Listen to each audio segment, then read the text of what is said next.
Good morning, guys. So today is March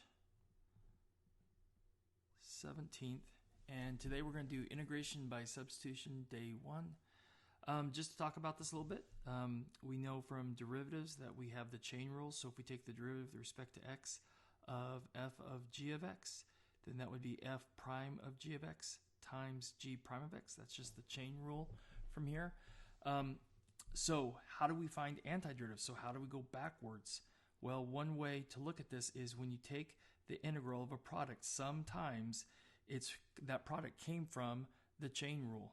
So what you have to look at is this that you're multiplying by the derivative of some inside function? Okay, and we're going to do what's called U substitution. All right, so if you look at this first example, the integral of 2x times x squared plus 1 raised to the fourth dx. Okay, you look at this and you go, okay, so there's something inside this fourth power right here, and it's x squared plus 1. Hey, the derivative of x squared plus 1 would be 2x, and that's the instance where you'd want to try this integration by substitution. And what we do is we let u squared, or not u, excuse me, u, darn it, u is equal to x squared plus 1. If we take the derivative of u with respect to x, we wind up with 2x. And then what we do is, really, that's just like a fraction, so we can multiply both sides by dx. So this becomes du is equal to 2x times dx. And what you see here is this, the 2x along with the dx makes up my du. So really what we have here is this becomes u raised to the fourth, so we still have this integral. So we have the integral of u to the fourth, because this is my u and I'm raising it to the fourth power, and then times, we're going to multiply by, and what we're going to multiply by is the du, because 2x times dx, those together make up your du, so times du, or we'll just write du a lot of times.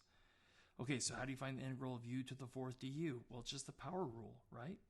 So we have to add 1 to the power, so that becomes u to the fifth, and then we have to divide by that new power, which is 5.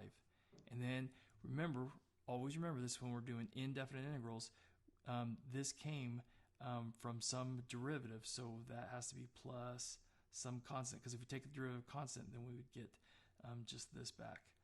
All right, so then that's not the final answer. The final answer is this original integral was asking us for an answer with respect to x, okay? So we don't have x right now, we have u. So what we need to do is switch this u back to this x squared plus 1. So this becomes x squared plus 1 raised to the fifth divided by 5 plus c. Or another way of writing this, you could also write this as we're dividing this by 5, but you could also, that's the same as multiplying by 1/5. So you could also write this as 1/5 times x squared plus 1 raised to the fifth power, and then plus c. And that's how you do the first example. Okay, for this next example, it's the integral of 5 times e to the 5x. So a lot of times when we look at these integration by substitutions, we're looking for some type of inside function. So like inside a square root or inside a power. But sometimes you look and a lot of times think of these parent functions like the square root function, the cube root function, and the squaring function. This is the e to the x function, and if you think about this, the inside would be this 5x, it'd be this power. So if we know how to integrate e to the x, so this would be an easy problem if it was e to the u. So let's let u be this 5x. So u is equal to 5x. Okay, so what's the derivative of u with respect to x? Okay, so that'd be du over dx is equal to 5. Okay, and then, all right, so then what's du? Well, du would equal 5 dx. And we're going to start just going to this. And we're not going to write this. We're just going to jump right to du is 5 times dx, because we're going to do this every single time. Okay, so what does this become? So this is still the integral.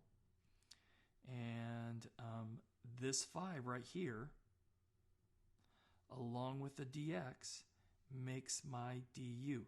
So this becomes e to the u du, all right? And then that's an easy integral. That's an integral that we know. So this is equal to e to the u and plus some constant c. We've got to remember that constant every single time. Okay, so this u right here, what's going to happen is that gets replaced with what u is equivalent to, which is this 5x. So the final answer to this would be e to the 5x plus c. That's our answer to this one. Okay, for the example 3, we have the integral of x times x squared plus 1 raised to the second power, and then dx right here, right?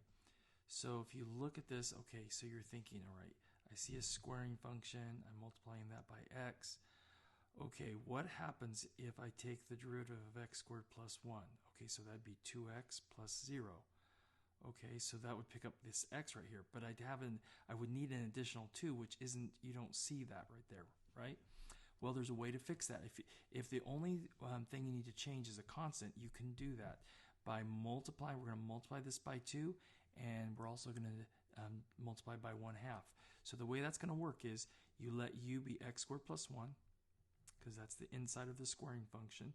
So u is equal to x squared plus 1, and then du would become, du over dx becomes the derivative of this, which would be 2x,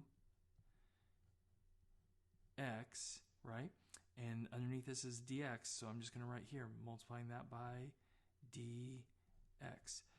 Okay, so I have the x part right here, and I have the dx part right here, but I need a 2. So what we're going to do is we're going to write the integral symbol, and we're going to multiply by 1/2 and 2. Because what we're really doing here is we're multiplying by 1, which doesn't change the value, right? We've been talking about that for a couple years now. Okay, so I still have my x here, and then x squared plus 1 squared dx, okay? So the 2x right here, along with my dx, make up my du.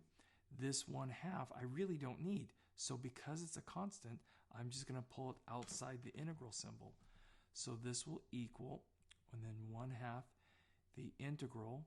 Okay, this x squared plus 1 is my u, so I'm going to let that be u squared, and this 2x and the dx make up my du.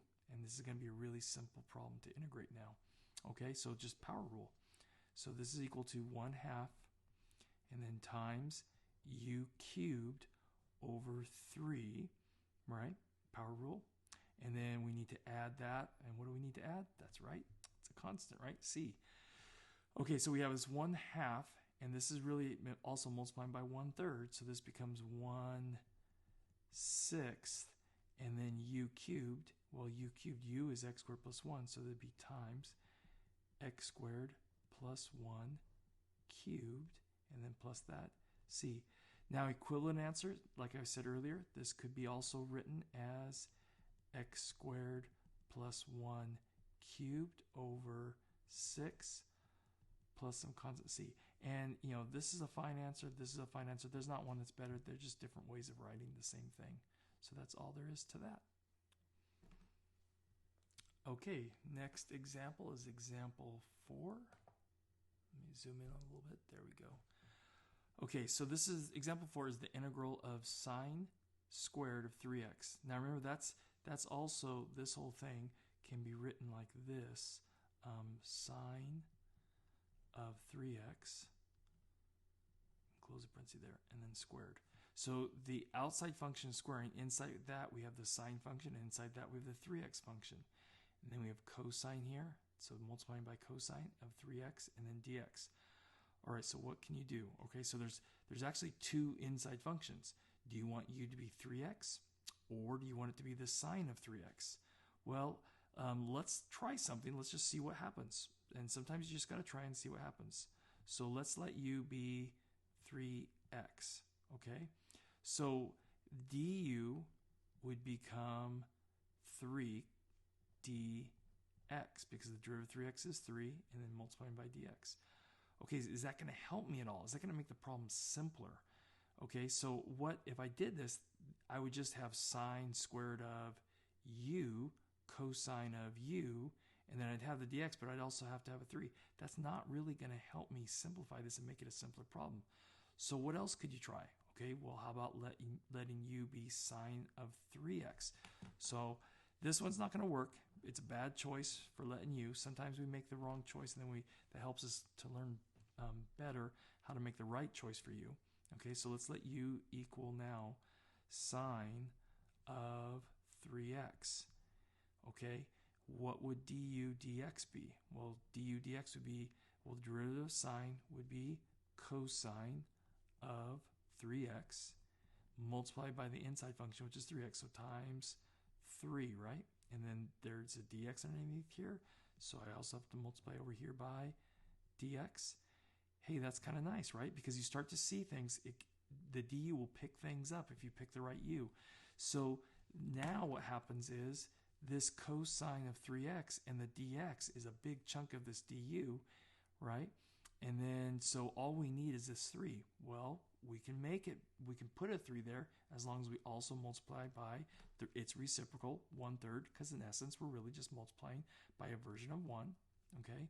So this becomes the integral of 1/3 times 3 sine squared of 3x times cosine of 3x and then dx.